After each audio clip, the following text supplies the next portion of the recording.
이게 아니라고 싶고 14일 공개입니다. 모모된 혀의 맛지도. 상식 테스트 하나 준비하겠습니다. 근데 이게 너무 수준이 좀 떨어지는 질문이라 불쾌하지 마세요. 아니 왜요? 근데 이거 뭐 우리가 학교에서 많이 배웠던 거니까. 상식은 사람마다 다 다르긴 한데 무슨 상식일까요? 뭐야? 질문 나갑니다. 우리의 혀에서 쓴맛을 느끼는 부분은 이 중에 어딜까요? 쓴맛. 몰라? 쓴맛 1번. 요즘에 들은 얘기는 4번이에요? 1, 2, 3, 4 점. 자, 그러면 단맛은 어디예요? 4번. 단맛은 4번이요. 네. 공부 열심히 했네요. 제가 아는 대로 얘기해도 돼요? 오 기자는요? 1, 2, 3, 4.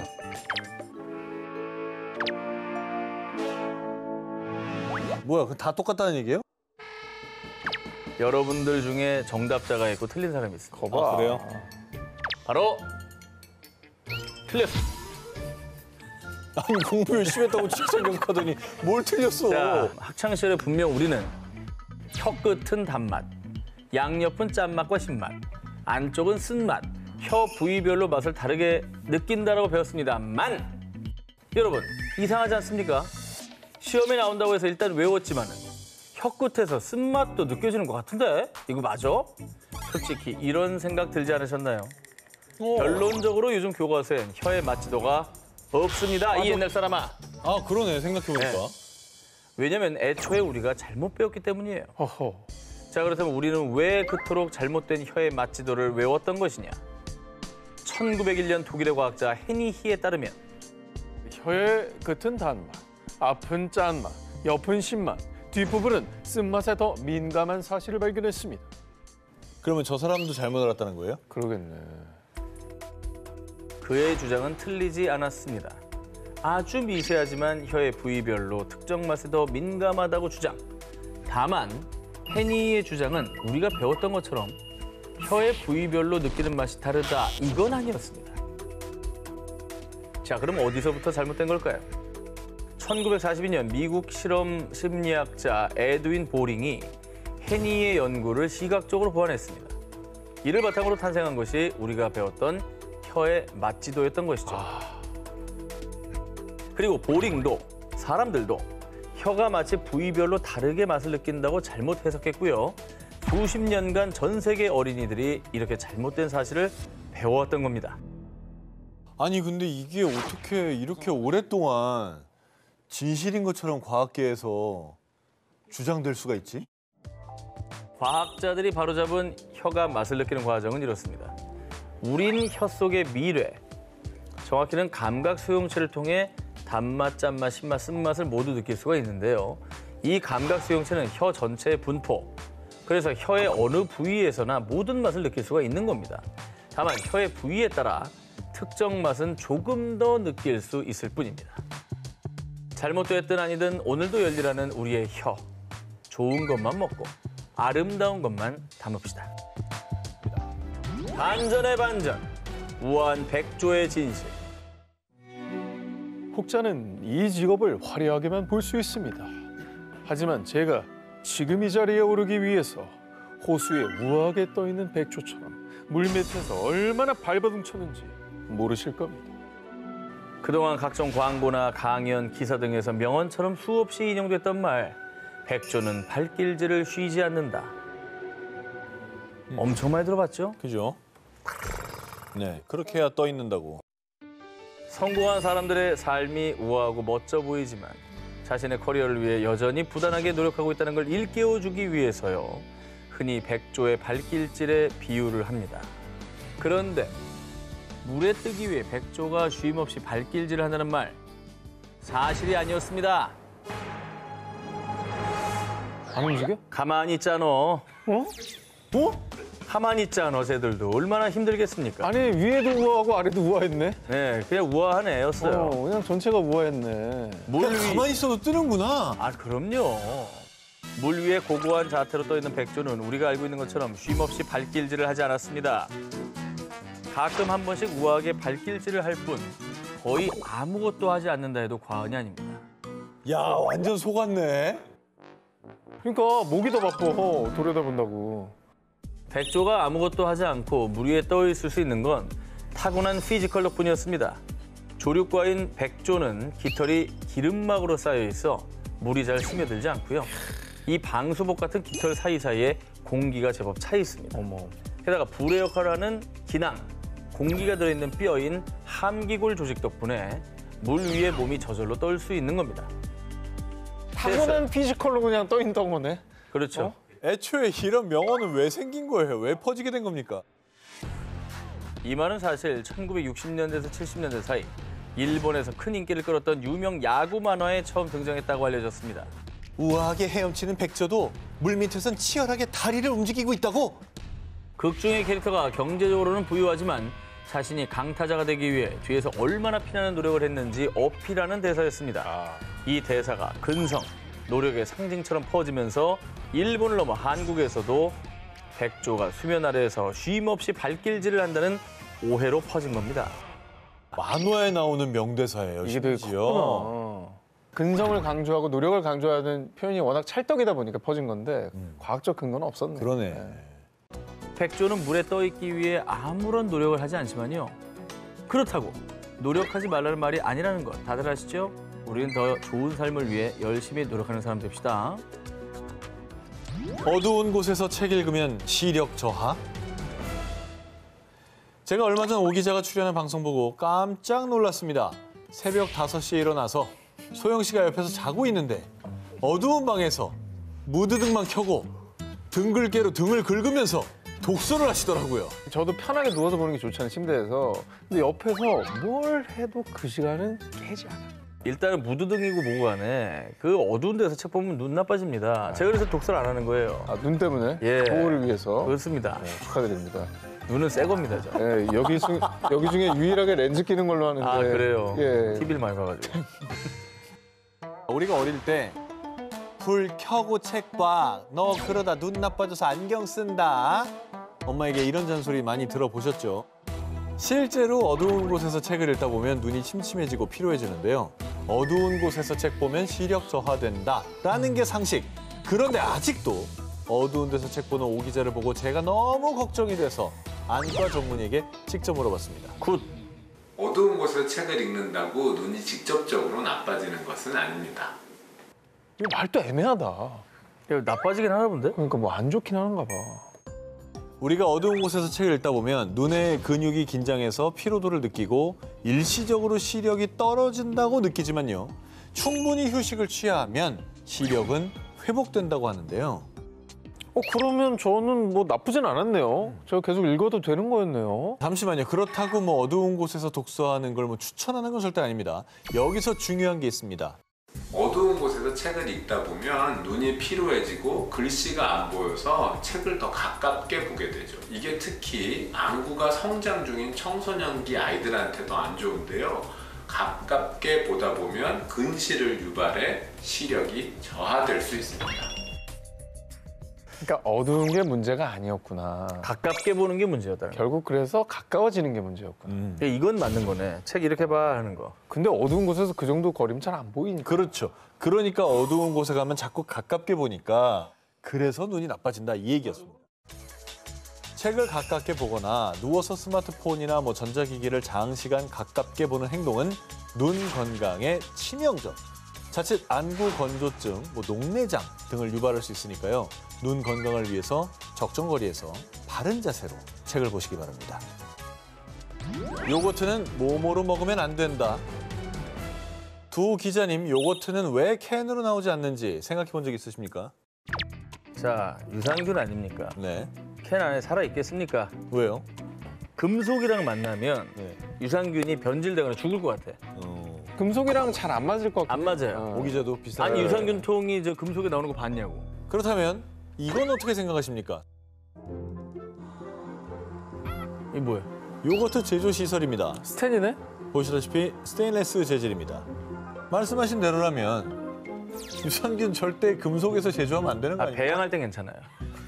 바로 떠내서 바로 저기 플라스틱에 담아내요. 그러니까 이게 편견인 건가? 유제품 캔에 안 먹는 게? 편견이라고? 배양되기 전이라 그러면.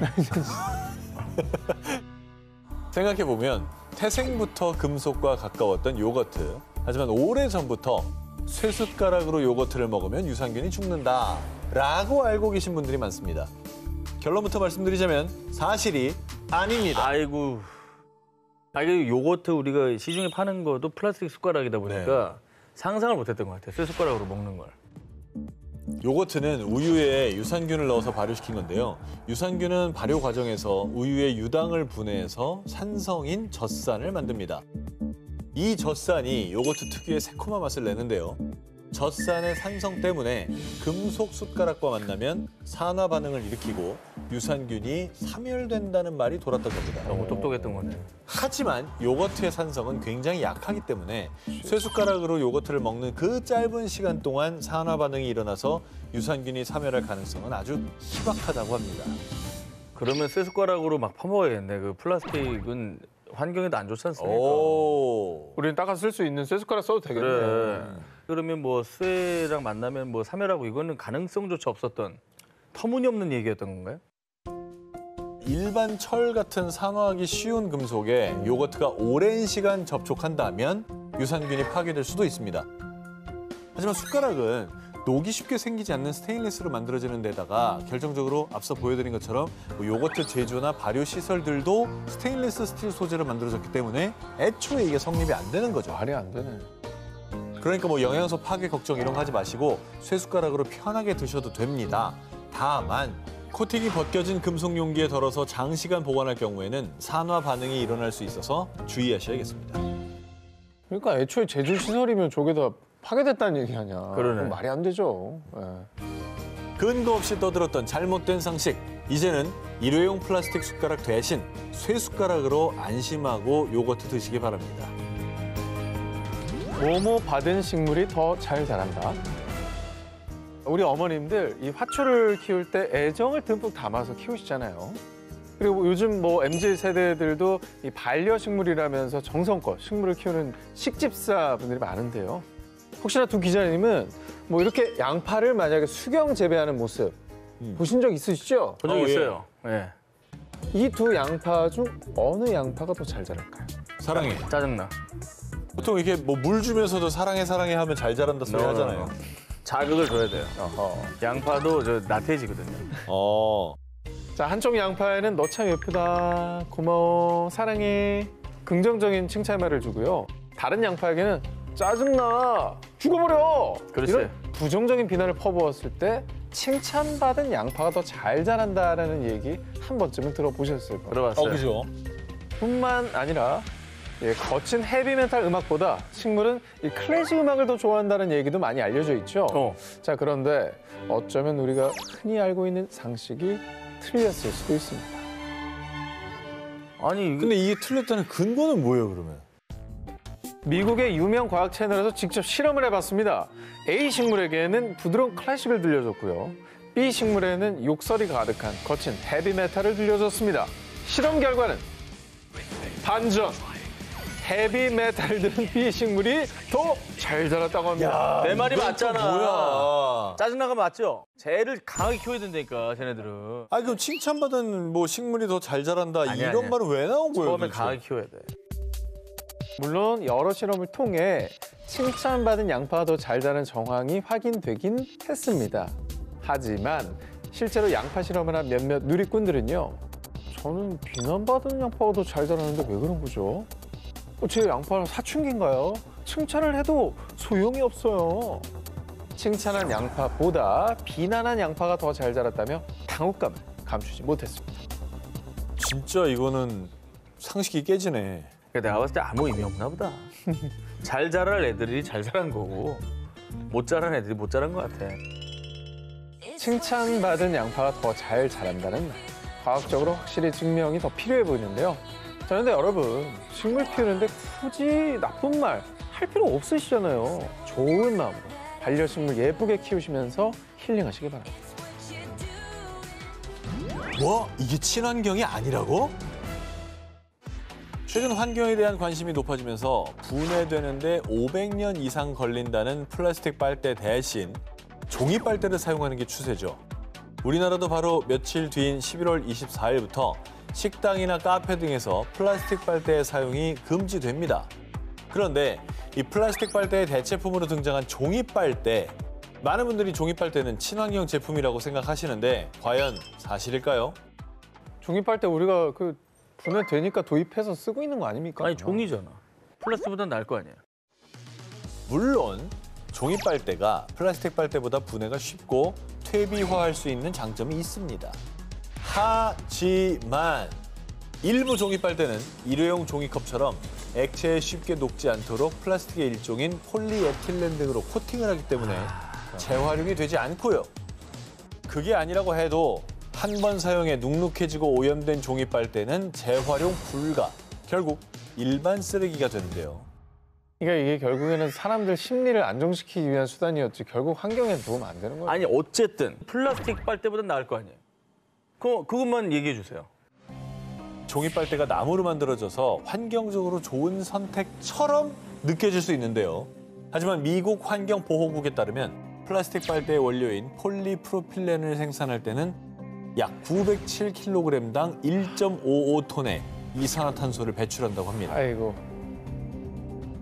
종이 빨대를 만들 때 사용되는 일반 혼합지를 생산할 때는 같은 무게라고 했을 때 이산화탄소를 8.45톤 배출. 그러니까 플라스틱을 만들 때보다 약 5.5배 많은 이산화탄소를 발생시킨다고 합니다. 아니 그럼 종이도 완전한 친환경은 아닌 거잖아요. 그렇죠. 그럼 뭐 어떻게 먹어요? 그냥 입 대고 먹어야 되나? 일회용 종이 빨대, 플라스틱 빨대 대신 금속이나 대나무, 실리콘 이렇게 다회용 빨대를 100회 이상 재사용하는 것이 좋은데요. 하지만 친환경 빨대의 본질이 플라스틱 줄이기인 만큼 일상생활 자체에서 플라스틱 제품을 줄이고 음료를 마실 때도 빨대 사용을 자제하는 것을 추천드립니다. 그러니까 친환경 이름이라는 포장에 또 속으면 안 되겠네요. 종이 빨대 무조건 좋다는 인식을 만들 수도 있었을 텐데 그거 아니라는 것도 오늘 방송을 통해서 또 많은 분들이 아셨으면 좋을 것 같습니다. 일회용 컵 대신에 텀블러 사용, 빨대 사용 자제, 일상 속에 이런 작은 행동들로 가져오는 큰 변화. 지금부터라도 환경 보호에 동참해보는 것 어떠세요? 이제 피부에 양보하지 마세요. 요즘은 남녀 불문하고 피부 관리에 많이들 신경 쓰지 않습니까? 두 기자님은 피부 관리를 위해서 뭐 전혀 아무것도 안 하는 것 같긴 한데 특별히 뭐 챙겨 먹는 음식이 있는지. 저는 음식보다도 수분 섭취. 아하. 예. 물을 많이 먹으라고 하다고요. 좋죠. 예. 저는 콜라겐. 어떻게 뭐 가루로 아니면? 네, 가루. 흔히들 피부에 좋다고 이제 돼지 껍데기 속에 요 콜라겐 좀 보소. 이거는 내가 먹고 싶어서 먹는 게 아니라 피부 때문에 먹는 거야. 이렇게 돼지 껍데기 푹푹 먹방을 펼치셨죠. 콜라겐은 일종의 단백질로 피부에 적인 노화를 방지하고 피부의 수분과 탄력도를 조절. 우리 몸속 콜라겐이 감소할수록 이마와 눈가, 입가 등의 잔주름이 자글자글해집니다. 그래서 피부에는 콜라겐, 돼지 껍데기를 외치셨던 겁니다. 하지만 우리가 알고 있던 상식이 모두 거짓! 지금까지 여러분이 드셨던 거 피부에 양보하신 게 아니라 햇살에 양보하셨던 겁니다. 그냥 맛있게 드신 거예요. 그럼 뭐야? 다 기름 덩어리였어? 허허. 피부에 도움이 안 됐다는 거네, 아예. 일단 돼지 껍데기에 콜라겐이 있긴 합니다. 다만 동물성 콜라겐으로 일반 단백질보다 분자 구조가 크기 때문에 우리 몸, 즉 피부에 흡수되는 양은 불과 2% 정도에 불과합니다. 약 90%는 그대로 배출된다고 합니다. 피부를 챙기시려면 어류에 든 저분자 콜라겐을 드시는 게 좋습니다. 심지어 돼지 껍데기에는요, 지방이 붙어있기 때문에 피부 건강 챙기겠다고 돼지 껍데기 무턱대고 먹었다가는 제대로 칼로리 폭탄을 맞고 다음날 체중계 위에서 오열하실지도 모릅니다. 하여튼 뭐 근데 맛있게 먹으면 기분도 좋아지고 기분 좋아지면 스트레스 줄고 그럼 피부 좋아지는 거고. 정신 건강이 최상입니다. 뭐 맞죠. 네. 피부에 좋든 어떻든 맛있으면 그만 아니겠어요? 스트레스 풀 때는 그냥 적당히 맛있게 드시면 되겠습니다. 국민 관절 건강 음식의 반전. 찬바람도 불고 뼈도 시린 계절. 관절 건강하면 생각나는 한국인의 대표 건강식 사골곰탕. 사골곰탕엔 어떤 영양분이 들어있다고 생각하십니까? 칼슘, 뼈에서 나왔으니까 당연히 칼슘. 뼈를 우린 거 아닙니까? 그다음에 뭐 인 많이 들어있을 것 같아요. 인 성분. 철분, 어허. 뜨끈하게 푹 고아낸 사골 국물에 깍두기 하나면 칼슘이 마구마구 뿜뿜해서 뼈도 튼튼, 막 기운도 불끈불끈해지는 것 같죠? 그런데 여러분, 사골곰탕, 우리들의 관절도 과연 좋아했을까요? 정말 사골곰탕에 칼슘이 풍부할까요? 아, 없다고만 하지 마. 생각보다 덜 들어있는 건 오케이. 아니 이거는 진짜 뭐 우리가 문제가 아니라 어머님들, 아이들 그래. 하고 얼마나 뼈를 고아서 정성스럽게 만들어 주셨어요. 우리 어머니는 어릴 때 그 빨래통에다가 고음국을 끓여가지고 보름을 먹였어요. 보름 끝날 때쯤 되면 쓴맛이 날 정도로 뼈에서 모든 게 다 빠져날 때까지 날 먹였어요. 우리 엄마가 수고했다는 얘기입니까 지금? 아이들을 위해서 그렇게 고생했던 곰탕이 네. 키 크는데 도움이 안 됐다는 얘기잖아요 지금.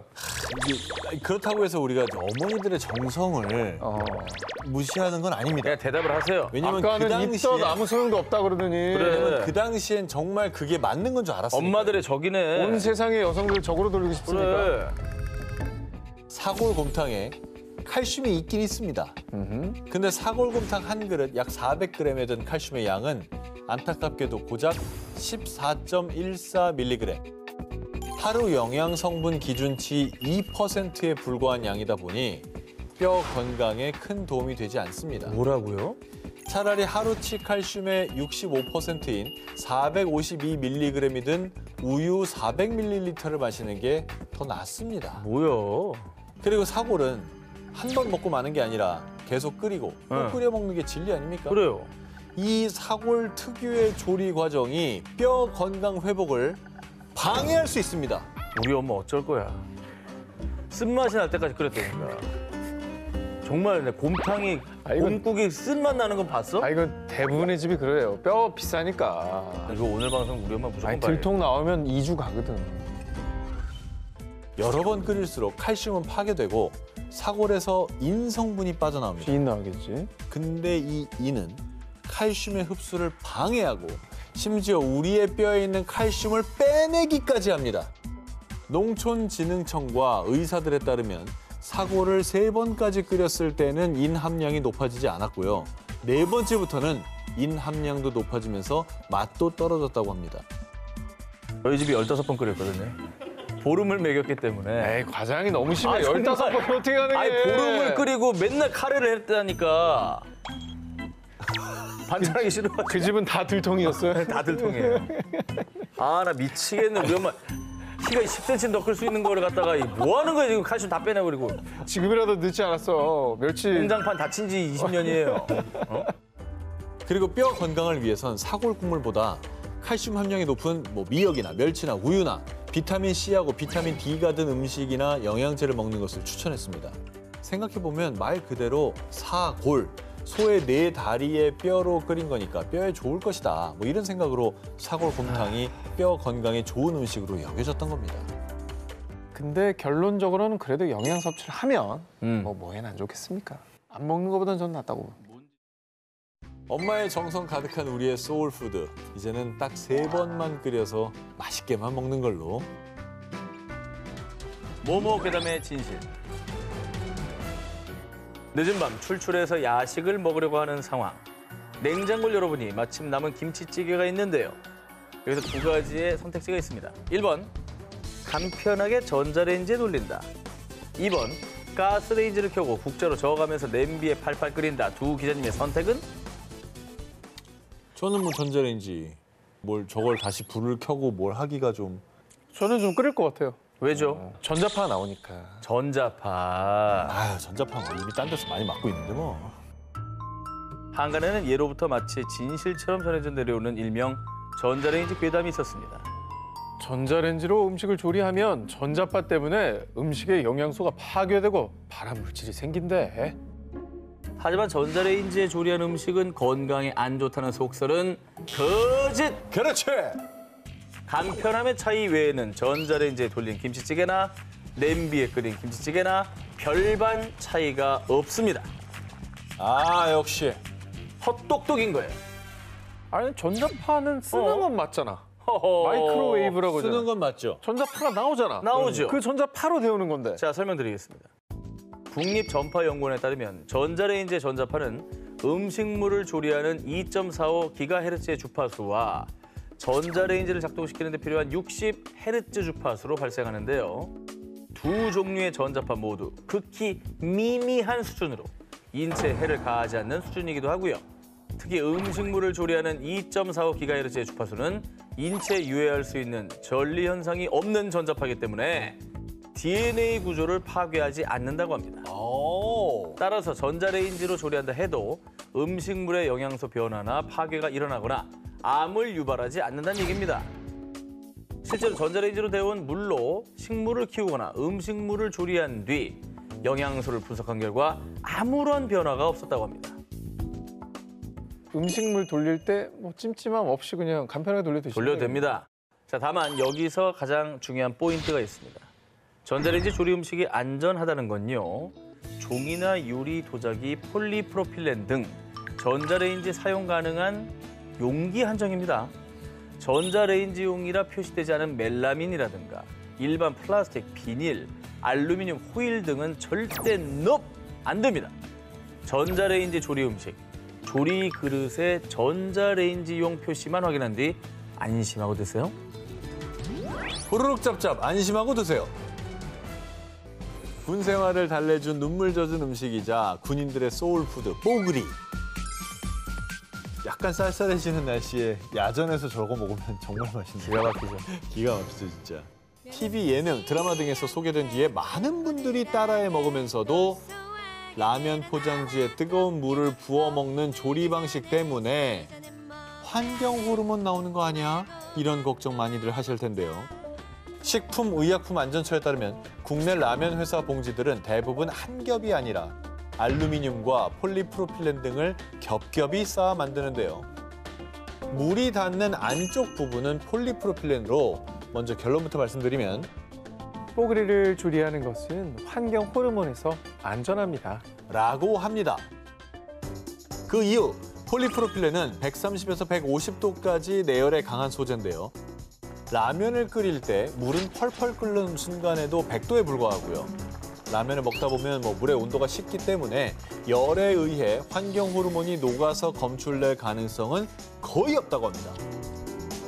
다만 식약처에선 라면 봉지에 뜨거운 물을 붓게 되면 화상을 입는 등의 위험이 있기 때문에 가급적이면 조리기구에 먹기를 권고하고 있는 건데요. 사실 좀 찝찝한 느낌이 있잖아요. 있었죠. 저 봉투에 그냥 먹으니까. 비닐이고 그러니까. 저는 요 얘기 들으니까 그 생각 나거든요. 커피 믹스 종이컵에 타먹을 때 젓는 거? 결국에 이 젓는 거를 그 봉지로 많이 하잖아. 응. 그러면 이게 환경으로 먹지 않을까 걱정은 됐었거든요. 얘도 안 녹나?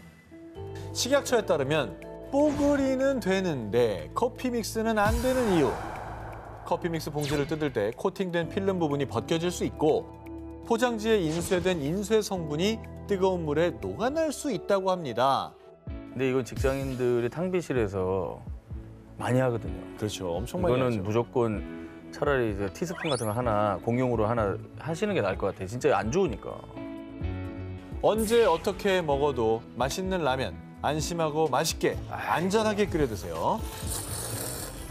화상 입었을 때 뭐뭐하지 마세요. 이 이야기는 2022년 11월에 발생한 가상 사건입니다. 프리한 식구 녹화 전 컵라면을 먹고 싶었던 오모 씨. 전기포트에 물을 끓인 뒤 컵라면에 붓고 있었는데요. 그런데 아 뜨거. 아우 나한테 없어. 화상 입은 것 같아. 뜨거운 물에 손을 대어 심각한 화상을 입고만 오모 씨.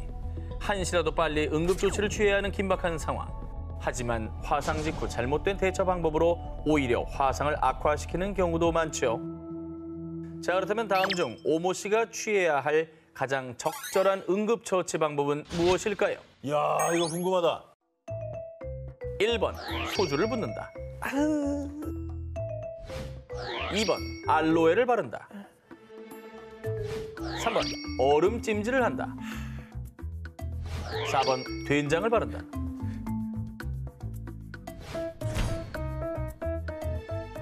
아, 저는 이거 정답을 알고 있는데요. 아, 그래요? 네네. 아, 저는 이걸 이유까지 설명할 수 있습니다. 알로에를 바른답니다. 알로에를 바른다. 네. 역시 위기탈출의 원조 MC이니만큼. 자, 그러면 소주. 소주를 붓는다. 이게 맞다. 그 소독이 될 것 같아. 그러면 화상시 응급처치 방법. 정답은 모두 틀렸습니다. 나는 그렇다 쳐. MC 자격 사망. 말씀드린 보기들 모두 잘못된 화상시 응급처치 방법들입니다. 특히 소주와 알로에, 된장을 바르는 것은 너무나 유명한 민간 요법들이지만요.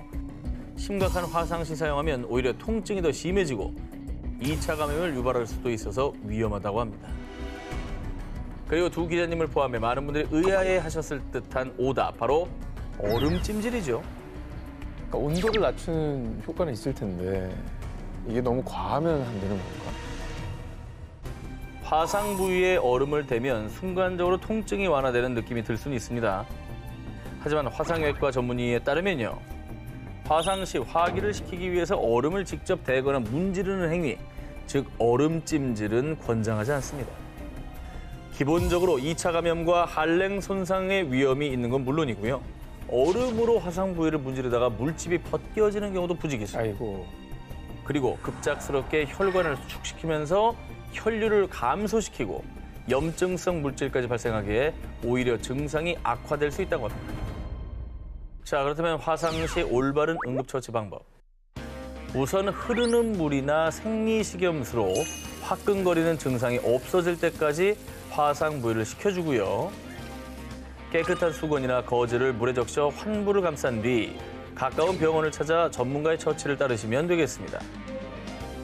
흐르는 물에 씻어야 되는군요. 상온의 물. 당장 수도가로 뛰쳐가야겠네요. 그렇죠. 화상시 처치 방법 이젠 제대로 알고 화상시 올바르게 대처하세요. 미세먼지에 몸하는 무용지물. 황사나 미세먼지 심한 날이면 목이 칼칼하잖아요. 아유. 그럴 때 두 분만의 해소법 있습니까? 딱 있죠. 삼겹살. 그럼 어허. 삼겹살이지. 그게 플라시보 같긴 한데 실제로 먹어보면은 목이 좀 괜찮아져요. 그럼요. 실제로 미세먼지가 심한 시기에는 아유, 목도 칼칼한데 기름칠 좀 해줘야지. 삼겹살 매출이 증가, 불티나게 팔린다는데요. 특히나 삼겹살에 있는 기름 덕분에 목에 끼어있는 미세먼지가 쉽게 내려가서 삼겹살이 이 미세먼지를 배출시키는 데 특효라고 알고 있기 때문이죠. 어허, 설마 이것도 잘못된 상식인가요? 미세먼지에 삼겹살이 좋다는 그 근거 없는 속설에 불과한데요. 삼겹살은 식도와 위장 등의 소화기관으로 흡수되는 반면 미세먼지가 몸 안으로 들어오는 통로는 바로 호흡기. 즉, 미세먼지와 삼겹살은 체내로 흡수되는 이동 경로부터가 다른 겁니다. 그러니 삼겹살의 기름이 기관지의 미세먼지를 씻어내기에는 어려운 거죠. 또 삼겹살의 불포지방산이 미세먼지 속 중금속과 결합해 배출된다라고 알고 있는 분들도 있는데요. 이 역시 거짓. 불포지방산 등 흡수된 지방은 오히려 미세먼지 속 지용성 중금속의 흡착률을 높일 뿐 배출에는 전혀 도움이 되지 않는다고 합니다. 아, 오히려 흡착률을 높여요. 오히려 갖고 오는 거야. 어이구야. 그럼 미세먼지 많은 날에 뭐 먹어야 돼요? 점막이 건조하면 미세먼지가 우리 몸속에 더 잘 침투되기 때문에 충분한 물을 섭취해주는 게 훨씬 더 중요합니다. 아하. 수분이 보충돼야 촉촉하게 기도가 유지되면서 염증이 발생하는 것도 막을 수 있고요. 미세먼지 등의 몸속 노폐물이 더욱더 효과적으로 배출될 수 있는 겁니다. 우리가 알고 있는 잘못된 상식의 대다수의 해법이 물이네. 그러니까 물이 좋네. 적절한 물을 드시는 게 정말 중요합니다. 그러네. 맛있으면 용서되니까요. 미세먼지 많은 날에는 충분한 수분을 섭취하시면서 몸을 챙기시고 삼겹살로 기분 푸시길 바랍니다. 추운 날 믿었던 몸을 배신. 추억의 만화 알프스 소녀 하이디에도 등장하는 유명한 견종 세인트 버나드는 주로 스위스 알프스 산맥에서 길 잃은 산악인들의 목숨을 살리는 인명 구조견으로 유명한데요. 근데 목에 수통 같은 거 메고 있는 거 보이시죠? 저거 매달은 이유가 뭘까요? 뭐 저 녀석이 먹으려고 가지고 다니는 건 아닌 것 같고. 아니 저 사람 저 개가 주당이에요? 그건 아닌 것 같고 저 녀석이 인명구조견이니까 위험에 빠진 사람 구하는 거잖아요. 산 고도가 높으니까 체온이 떨어진 사람을 위해서 술 먹으면 약간 체온이 올라가는 어허. 약간 응급용 아닐까요, 저건? 자, 정 기자님 말씀처럼 우리나라에도 많은 분들이 아우 추워. 아우 추워 죽겠네. 아우 추워 씨. 아유 덜 취했네. 아유 정기자 더 마셔. 아 그럼 안 죽을 거야. 자, 이 상황처럼 술이 몸을 따뜻하게 데워준다라고 알고 있죠. 그러니까요. 많이들 그렇게 얘기하는데 아 열로 오르잖아 솔직히. 얼굴도 후끈후끈하고. 꼬량주 같은 거 먹으면 몸이 엄청 뜨거워지는데. 아니 뭐 그 북유럽 가면 네. 독주들 마시잖아요. 그래요. 실제로 알코올이 체내에 들어가면요, 알코올이 분해되는 과정에서 혈관이 확장, 따뜻한 혈액이 퍼져나가기 때문에 순간적으로 온기를 느끼는 건 맞습니다. 하지만 이는 일시적인 현상일 뿐 실제로 한겨울에 산에서 조난을 당했는데 체온을 올리겠다고 술을 드시면 안 됩니다. 음주 후 피부 호흡을 통해 더 많은 열이 발산, 오히려 체온이 급격하게 떨어지고요. 심할 경우 저체온증까지 유발할 우려가 있다고 합니다.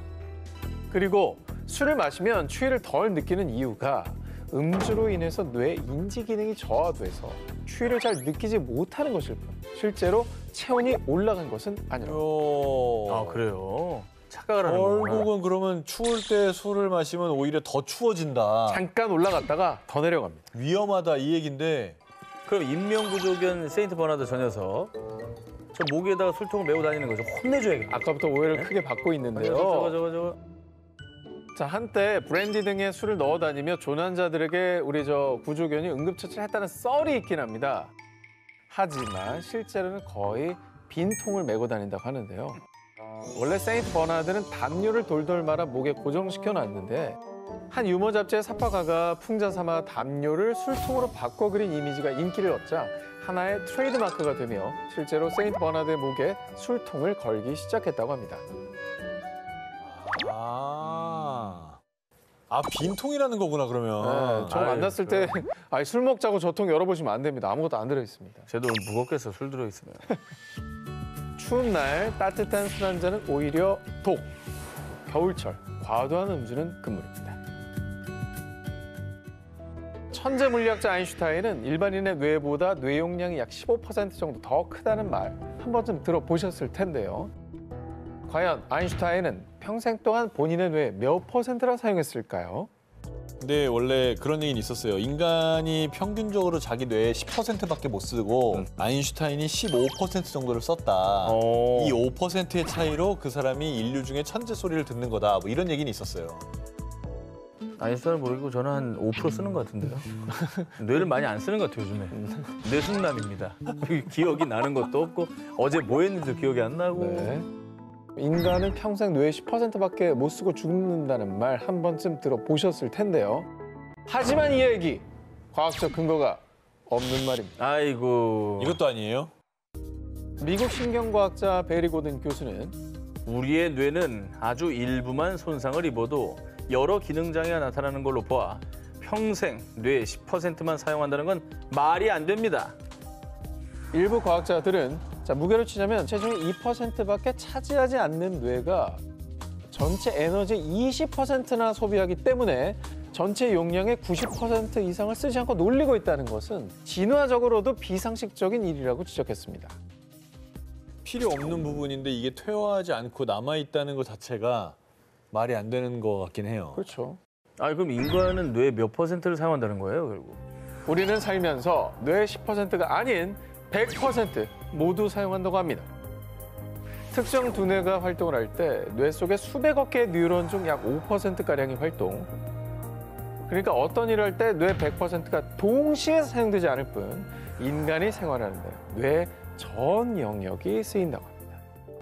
이에 대해서 G사 엔지니어링 이사이자 미래학자인 레이 커즈와이는요. 20살쯤 되면 인간은 뇌를 모두 사용하게 됩니다. 야 100%를 다 쓰고 있는 거였구나 내가. 그 뇌 자체가 문제가 있는 건가? 학자들에 따르면 선천적으로 타고난 부분이 있고 그 부분에 대해 선택과 집중을 잘했을 때 천재가 탄생을 한다는 건데요. 우리는 뇌의 100%를 사용하고 있지만 어쩌면 잠자고 있는 두뇌 가능성을 10%밖에 개발하지 못하는 건 아닐까요? 우리의 뇌, 더 이상 뇌 버려두지 마시고 나의 뇌는 어떤 곳에 더 발달돼 있는지 탐구해 보시면 어떨까요? 뭐 이게 과학으로 증명됐다고 19, 13위 공개합니다. 남녀 사이에 우정은 존재할까? 자, 인류 최고의 난제 중 하나죠. 사랑보다 먼 우정보다는 가까운. 자, 과연 여사친과 남사친, 이 남녀 사이에 우정은 존재할 것인지. 사랑이란 단어가 존재하는 한 이거 해결되지 않을 난제인데요. 두 기자님은 어떻게 생각하십니까? 이거 진짜 웃긴 게 좀 어릴 때는 안 존재하는 줄 알았어요. 네. 나이 드니까 존재합니다. 저도 좀 동의하는 편이에요. 저도 존재한다고 생각해요. 그런데 말입니다. 인류의 이 엄청난 난제도 과학적으로 결론이 났습니다. 어허. 캐나다의 명문 국립대 빅토리아 대학의 심리학과 연구팀은 약 1,900명의 커플을 대상으로 대대적인 실험을 진행. 2021년 발표한 사회심리학 및 성격과학 논문 친구에서 연인 사이가 로맨스로 가는 길에 따르면요.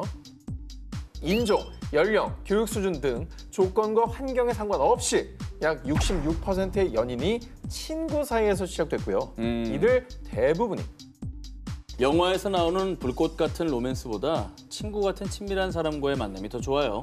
라고 밝혔는데요. 자, 뿐만 아니라 친구에서 연인이 된 대학생 300명을 대상으로 한 추가 연구 결과 처음에는 사귈 목적이 전혀 없이 이쪽에는 커플도 불러야 아니에요. 그저 친구로 지내다가 결국 평균 22개월을 지낸 뒤 연인 사이로 발전했다는데요. 그리고 연구진들은 연구를 통해 친구에서 부부가 된 실험 참가자 대부분이 야, 집에 빨리 들어가고 도착하면 전화해. 근데 너 지금 누구랑 있냐? 친구였던 시절 친구와 연인 사이의 경계가 애매모호했다라고도 밝혔습니다. 그렇죠. 남사친 여사친인데 누구랑 뭐 소개팅을 했다거나 누구 어느 오빠를 만났다 그러면 괜히 좀 안 만났으면 좋겠고. 우리는 우정, 사랑, 여러분의 생각은 어떠십니까? 모모 하나면 꿀잠 보장. 스트레스, 불면증 등으로 매일 밤잠을 뒤척이는 분들 많으시죠? 자, 이불 바스락거리는 소리, 시계 초침 소리 같은 아주 작은 소음도 거슬릴 때가 있으실 텐데요. 자, 그래서 준비했습니다. 제가 말씀드리는 요것 하나만 있으면 꿀잠 보장. 아주 푹 숙면을 취할 수 있습니다. ASMR 같은 건가요? 저희 세 기자 중에 안타깝게도 전 기자님은 좀 어려울 것 같습니다. 왜 또? 와, 나 이거 알 것 같다. 뭐예요? 뭐 사랑하는 사람의 코 고는 소리 이런 거 아닙니까? 그거는 그냥 잠을 깨우죠. 정 기자님은 지금은 불가능한 이 숙면을 취할 수 있는 특별한 아이템. 그건 바로 애인이 착용했던 티셔츠입니다. 그걸 입으면 잠이 잘 온다고? 진짜? 그래서 정 기자는 모른다는 그래서 거구나. 현재 솔로기 때문에 안 됩니다. 2020년 캐나다 브리티시 컬럼비아 대학교 심리학과 연구팀이 관련된 실험을 진행했습니다. 155명의 연구 대상자들은 모두 첫째 날에는 아무도 착용한 적이 없는 새 티셔츠를 착용. 둘째 날에는 각자의 애인이 24시간 착용했던 티셔츠를 착용한 채 잠이 들었습니다. 실험을 한 결과 왠지 둘째 날에 잠을 더 푹 잤던 것 같아요. 아, 맞아요. 둘째 날은 좀 덜 뒤척이고 편안한 느낌이었죠. 와, 이거 진짜 신기하네. 심리적으로 좀 편안함을 느끼나요? 아닙니다. 아니에요? 당연히 연구진들은 객관성을 위해 실험자들이 입었던 티셔츠에 대한 어떤 정보도 주지 않았습니다. 실험자들은 이게 새 티셔츠인지 애인이 입었던 티셔츠인지 그 차이를 몰랐음에도 수면의 질에 뚜렷한 차이를 느꼈다는 겁니다. 어허. 그뿐만 아니라요. 이 수면 시계를 이용한 객관적인 수면 데이터 분석 결과 또한 애인이 착용했던 티셔츠를 입고 잤을 때 실제로 수면의 질이 개선된 것으로 나타났는데요. 이에 대해 해당 연구를 진행한 프란시스 첸 부교수는요. 오랜 시간 교제한 연인의 신체적 존재감이 안정감, 평온함, 신체 이완 등의 긍정적인 효과를 준 겁니다. 애인의 티셔츠를 입으면 잘 잔다라는 게 과학적 근거가 있다고 전했습니다. 진짜 신기하다. 신기하죠? 나 가을 타나 봐. 어느덧 찬바람이 옷깃을 스치고 낙엽도 하나둘 뚝뚝 떨어져서 일까요? 이맘때쯤이면 사람들이 유독 많이 하는 얘기가 있죠.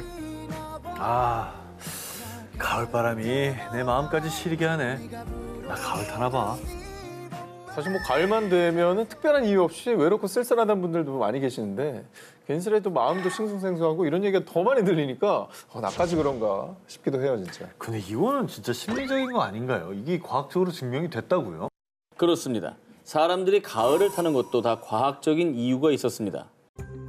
흔히 가을 탄다고 표현되는 이 현상은 1년 중 특정한 시기에만 나타나는 계절성 우울증입니다.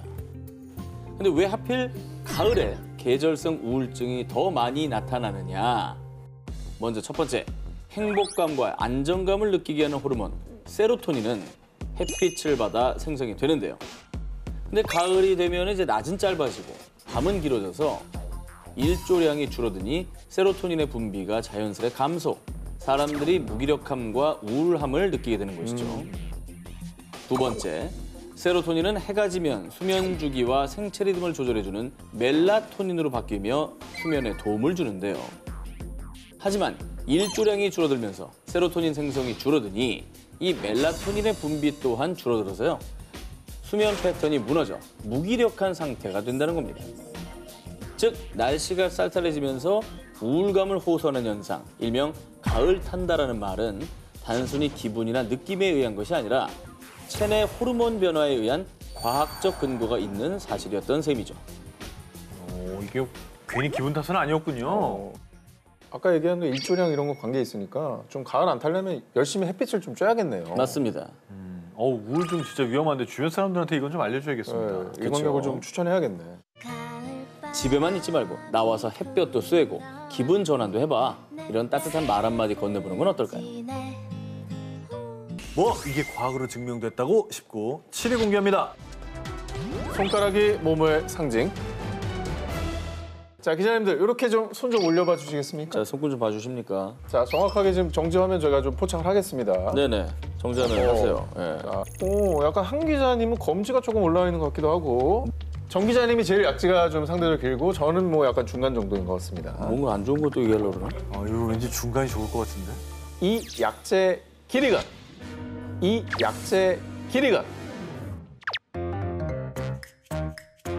남자의 그것을 상징합니다. 뭐를 상징? 오늘 얘기들이 다 이러는 거예요. 뭘 상징하는데? 네, 그거가 뭐야? 급소. 명체? 명체가 명치미남? 요 이 두 번째 손가락 이 검지보다 네 번째 손가락 약지가 길수록 음경의 길이가 더 긴 겁니다. 아, 그래요? 자, 그러니까 검지와 약지가 비슷한 한 기자님은 좀 악력도 부족하시고 야, 오늘 여러 가지로 안 좋네. 제가 비뇨기과 원장님께 직접 여쭤봤습니다. 약지와 검지 길이의 비와 음경 길이에 대한 국내 연구 결과가 있었고 그 공식에 대입을 해가지고 측정해 본 결과 너무 정확했습니다. 아니 야, 근데 이게 공식이 있다고? 자, 기자님들 이제 뭐 인증이 됐으니까 이제 이거- 받아들이시는 거죠? 아니 난 진작에 받아들이고 있었지요. 아니, 저는 자기한테 유리하게 아니 그게 나왔다고. 아니라 그만 올려 더 올라. 박사님 아닙니까? 아니 내가 보니까 박사님 아니냐? 아니 자꾸 기울어지고 아니, 있어. 중지보다 긴데 이거? 중지보다 길어. 아 이거 어떻게 된 겁니까 이거? 아니, 저 점점 길어지고 아니, 있어요. 왜 꼬부려요? 점점 길어지고 검지를. 있어. 검지를 아, 접지 뭐 마. 하시는 겁니까 지금? 아니 검지 접지 마. 검지 펴. 약지 확실히 긴 것 같아. 둘 다 지금 뭐 난리가 났는데 자, 2011년 국내 한 대학 병원에서 남성 144명을 대상으로 손가락 길이와 음경 길이를 비교 측정해 팩트 체크를 완료했습니다. 자, 음경 길이에 대한 공식까지 만들어 제시했습니다. 자, 이 숫자와 이 길이 대응해 가지고 이 플러스를 해주면 실제 길이가 나오는 거예요. 저도 한번 집에서 실측을 해보겠습니다. 마이너스 9.201 곱하기. 아니, 근데 대체 왜 손가락 길이하고 음경 길이가 관계가 있는 거예요? 왜 화가 난 불만이 거죠? 있으신 것 같은데요? 왜 화가 난 겁니까? 화가 많이 났는데요? 아니야, 화라니. 아유, 과학적인데. 검지가 진짜 길었거든요.